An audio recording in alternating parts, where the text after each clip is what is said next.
The man had been swimming underwater for a long time. Just as he was about to suffocate, he finally broke through to the surface. He started gasping for air like crazy, but as soon as he turned around, he saw his comrades holding onto a flotation device. Ryan looked around and spotted 2 kayaks. He dragged one over and pulled his 2 comrades into it. At this point, Ryan was feeling helpless. There was no land in sight, and their chances of being found by rescue teams were slim. Jack and Tom felt totally hopeless, but Ryan believed as long as they were alive, there was still hope to survive. He quickly checked the survival pack for food. He found 2 pieces of chocolate and 3 bottles of water. If they ate a small piece of chocolate and drank a tiny sip of water each day, they could survive for 20 days no problem. The next morning, luck struck.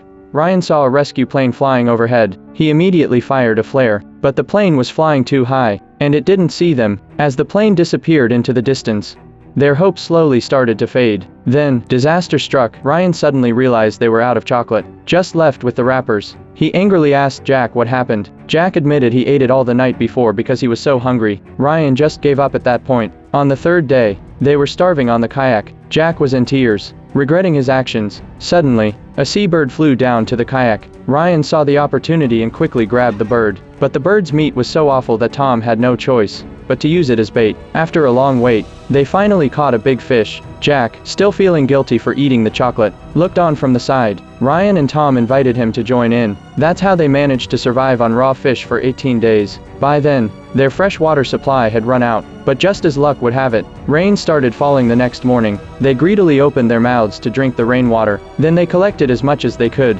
Though they solved their freshwater problem, they hadn't caught any fish for days, so they decided to set their sights on sharks. Ryan timed it perfectly and grabbed the shark's tail. The 3 of them managed to haul the shark onto the kayak. Even though the meat tasted awful, they had no other choice. By day 45, they hadn't eaten anything for days. Even the shark was nowhere to be seen. Tom was so skinny from hunger.